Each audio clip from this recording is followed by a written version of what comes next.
that out to the residents as well, that if you move, I had suggested that when you move, it should be up to you to rent a dumpster to get rid of your garbage. The town shouldn't have to, the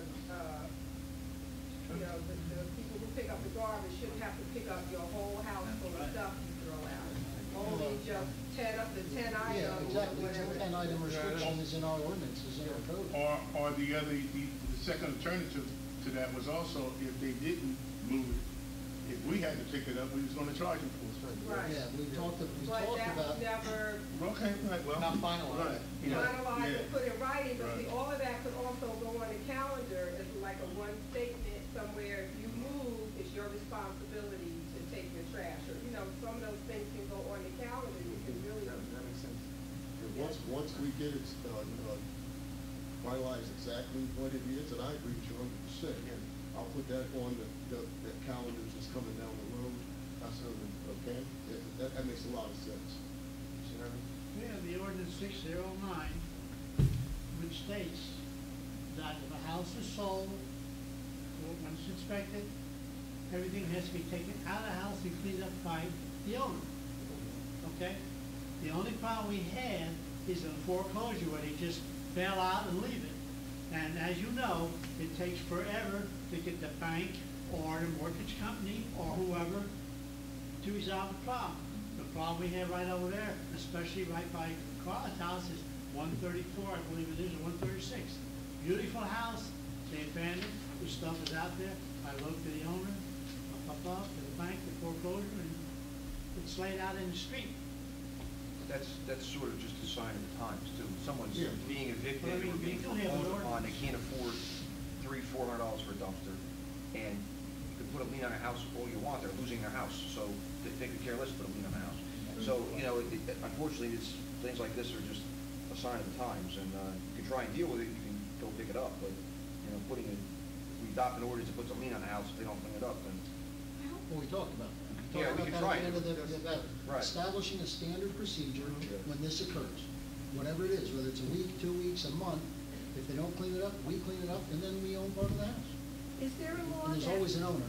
Yeah, somewhere. there's always an It's owner. a bank or somebody. That's what it's a lien, it's like a lien, like back taxes, eventually you get paid by Right, somebody. eventually somebody's gonna pay us for that lien. Guy, is there a law that we can, when they come in for their COs, can we attach another $100 or $200 for in case when they leave and they leave the junk out like that? Sort of like an escrow? But Can we do Sounds that? like a cumbersome Those- procedure. Somebody's gotta keep track of it. Have that- Well, that's the one issue, it's becomes an accounting issue, but the other thing is that those times that a town is allowed to have escrows is you're authorized by statute to have escrow, such as a planning board application or something like that, where there's a specific statute which allows a town to require a deposit for something, and I don't think there's any statute which allows you to require a deposit.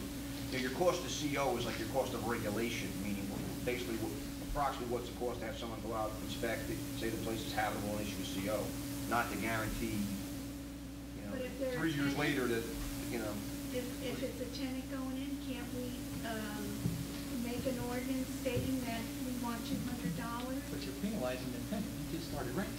yeah, but like, Yeah, No, I said the owner has to The pay. owner. there's gotta be It would be the owner.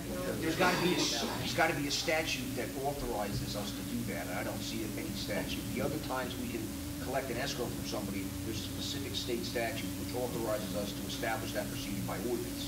I don't think that there's any state statute that Well, authorizes us to do that. why can't we add that to the ordinance? Because it should go Well, that's what to. he's explaining. We can only adopt ordinances to the extent there's state law which gives us the authority to do that. Well, most renters collect a security deposit.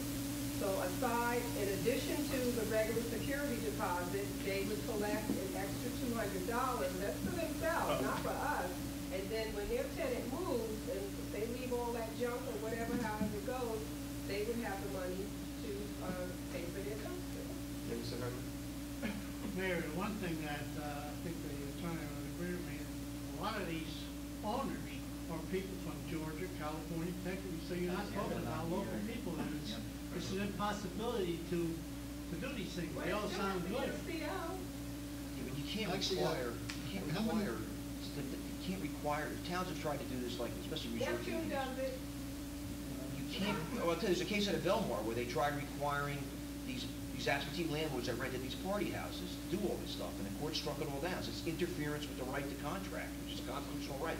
You can't compel a private property owner to include certain provisions in his contract with the tenant. Any more than I can tell you that you have to drive a certain kind of car. It's, you know, you have a right to go out and buy your car. That's a contract.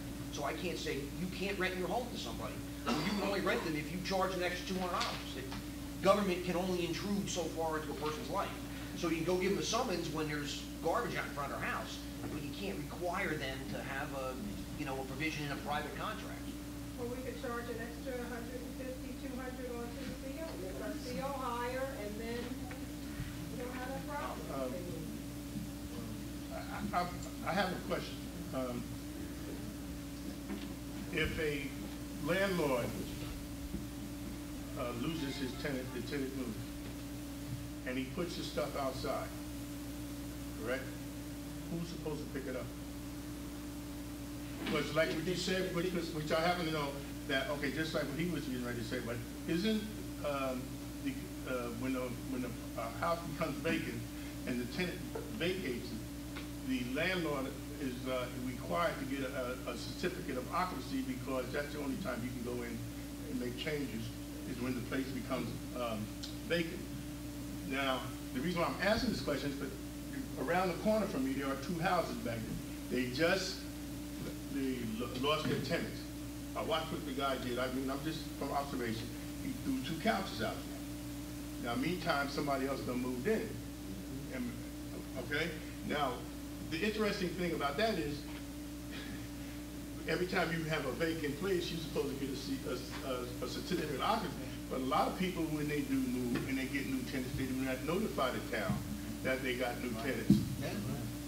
So there's no oversight on, you know, if you don't happen to see it visually, am I right or wrong? See, because if you see them couches and stuff out there, and I happen to know, because I know the guy, matter of fact, if you go around there, you'll see carpet out there, you see all this stuff. So you already magically know that somebody has been moved out. That is the owner who lives in Lakewood. That's his responsibility. He's right on this list. So this guy right around on Mill Street, that's considered Mill Street. He should be getting, because you can see that the plate, and the place I think is already occupied.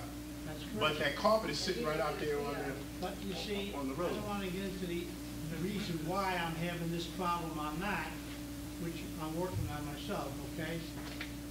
But had it go the way it's supposed to go, we wouldn't have that problem, but it'll be straightened out. And it's not your fault, because a lot of times, because you're not around there, but people, that's what people do. When they get rid of a tenant, they don't go back and say, because see, a lot of times when you, with that certificate of occupancy means, a lot of times you got to bring the house back up to spec. Whether electrically, to make it safe, or whatever.